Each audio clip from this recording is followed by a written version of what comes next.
Hey everybody, it's Paula here from Craftables. Thank you for joining me again for another layout today. This is our layout. We've got gold foiling on there, a bit of gold cardstock and gold dotty paper. It's a really awesome page to do. It's a very quick, simple, easy one to do. Not much to this one at all, but it does give you a really beautiful look to it. So the papers I'm using are the Scrap Boys Flowers story. So all three of these papers are from there. And this title here in this moment was done on the silhouette, so it was just using a font I wanted, welding it together so that we had bits still touching each other, and then I just cut it out and stuck it on there. So it is going to be a very quick and easy one, but we'll get started on them.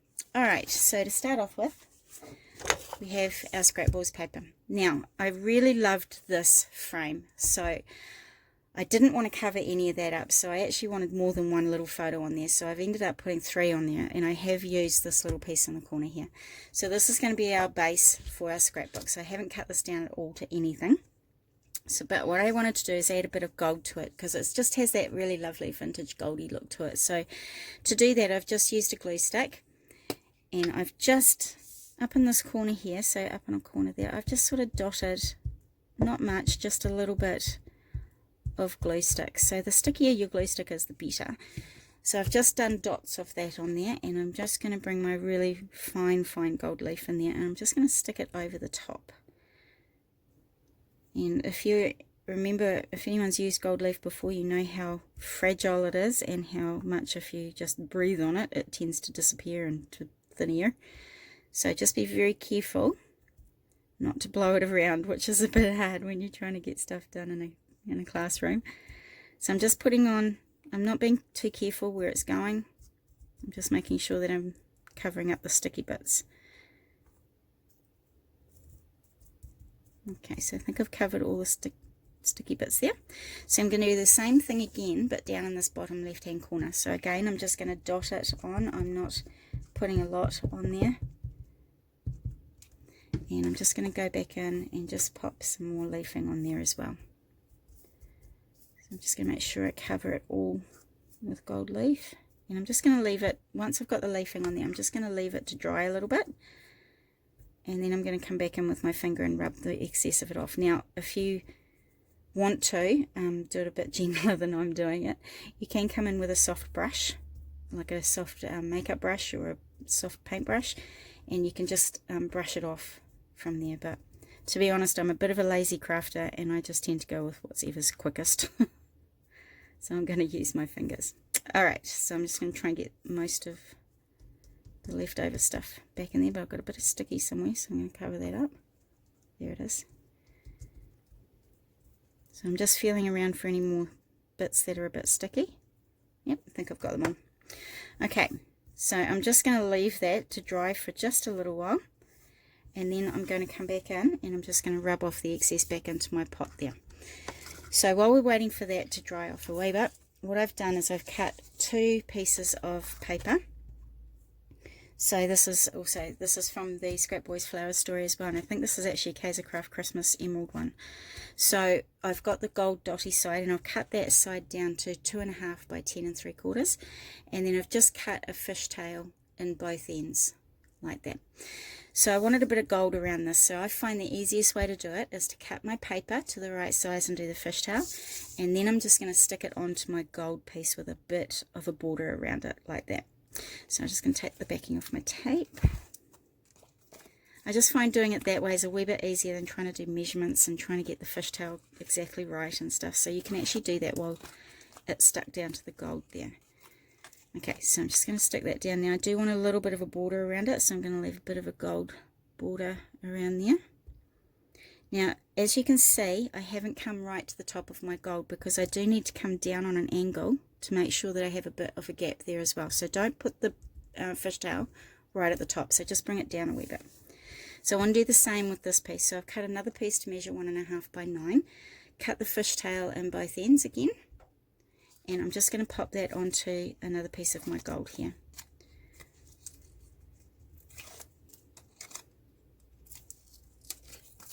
Okay, so I'm just going to do it down this side, just so I know I've got a nice straight edge. There we go. So now I've got those two stuck on there. I'm just going to get my trimmer back in, and I'm going to cut down this right hand side here. So I'm just going to bring my blade in so that I can just see that I've got, when I cut it, I've got to have a little bit of a gold edge along there, just like that. Whoopsie daisy. Okay, so I've got my gold edge on there, and now I need to come up with my scissors, and I'm just going to follow my fishtail line, but make sure that I have a bit of an edge on there. So you just take it slow and just use your scissors to just do that gold edging on there. And I just find that so much easier to do than trying to make sure that that fishtail is cut exactly right.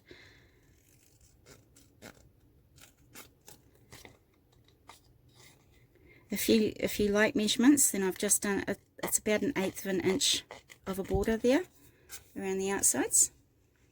There we go. So that's one done. So I'm going to bring this one back in now, and I'm going to cut down this edge here. So I'm going to bring it in, line it up so that my blade is only a bit of an edge on there like that, and that's going to give me a really lovely edge of gold on another piece of cardstock. So again, I'm just going to use my scissors to cut along the edges of that fishtail. So I'm just using the edges of my pattern paper fishtail as a guide to where I want my gold to go, and the same on this side here.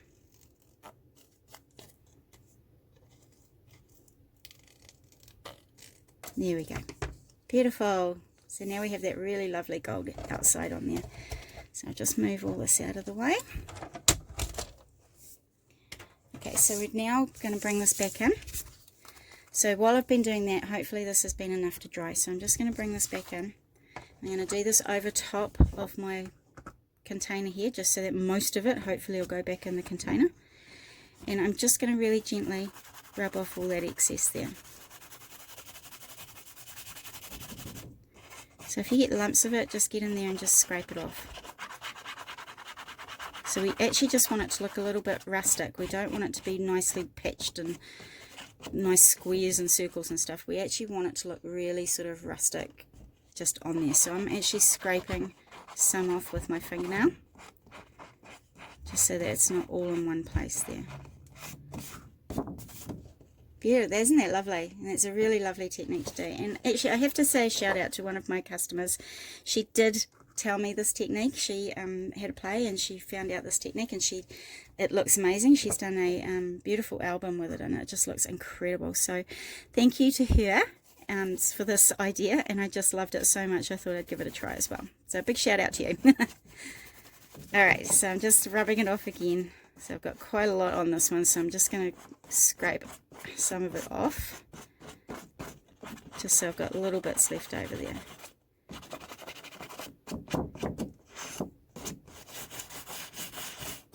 And it just gives such a beautiful look to whatever papers if you just want to spice them up a wee bit. Isn't that lovely? So I love that technique, and I'm so grateful to the lady that told it to me. I think you're a very clever lady, so thank you very much. So we've got our gold on there now, and that just gives it a bit more pretty to it as well. Okay, so all I'm going to do now is just pop on my little pieces of cardstock that I'm using here. Oops, what's on the back of there? Here we go. And I'm just going to tape it all down, and we're just going to stick that onto our layout. So you could actually, if you wanted to, you could add more of these little fishtail pennant things. I just wanted two because I've already got stuff on my page going on, so I actually didn't want to overcrowd it too much. So I'm just going to put two down, but if you've got a plainer piece of background paper, you could do a few more of these, different sizes, going different ways. If you ever have a blank space that you want to do something with, I often suggest that you do a pennant like this, because even really tiny ones under photos and things, because they just add a bit of extra background to them. Alright, so I'm going to go about there and lay that down. So this smaller one here, I'm just going to overlap it a little bit so that it's just going to stick there like that. So like I said, you could have little ones down here, you could have some going out this way. You can do anything with these things, and there's so much you can do, and they're so fun to do because they can just add extra bits to your paper. sorry, to your layout, and they just look amazing.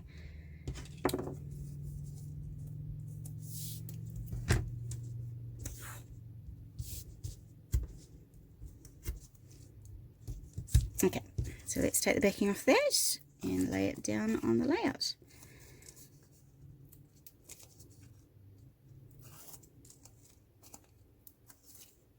Make sure my writing's out the right way. There we go. So I'm just going to overlap that just a little bit, not a lot, just a little bit there. Awesome. Okay, so I've got a couple of frame pieces of cardstock here that I wanted to use, so I'm actually just going to pop them on to there like that. I'm going to overlap a little bit on this one, but I don't want to cover this one here up, so I've sort of got them on a bit of a diagonal.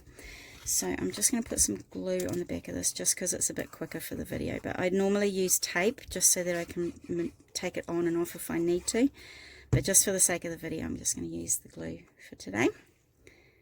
So it's going to go there, and this one I'm going to overlap just a little bit like that.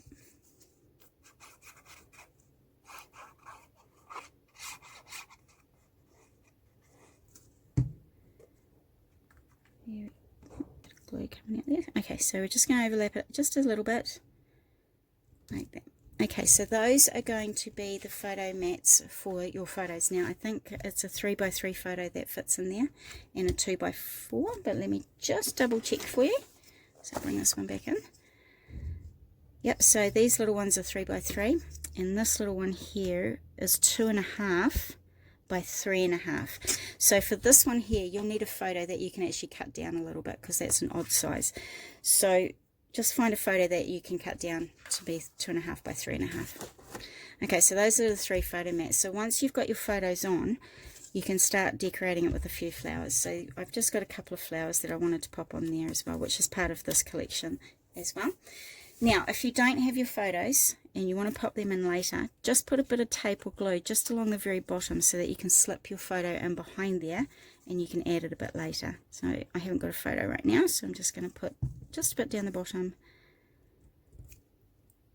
cover that there. So now I can just pop my photo in there and stick it down over the top. So same for this one, so I'm just going to do a little bit down this bottom bit here, so that we know exactly where we want it, but we can just pop our photo in there as well. Okay, so all I have to do now is just pop my title on. So in this moment it's going to go there, and then you can do some journaling over here. You've got a bit of journaling space there as well, but here as well if you wanted. So you could get like 3 journals in there for each of those photos as well. Okay, so I'm just going to quickly put some glue on the back of this and stick it down to the layout.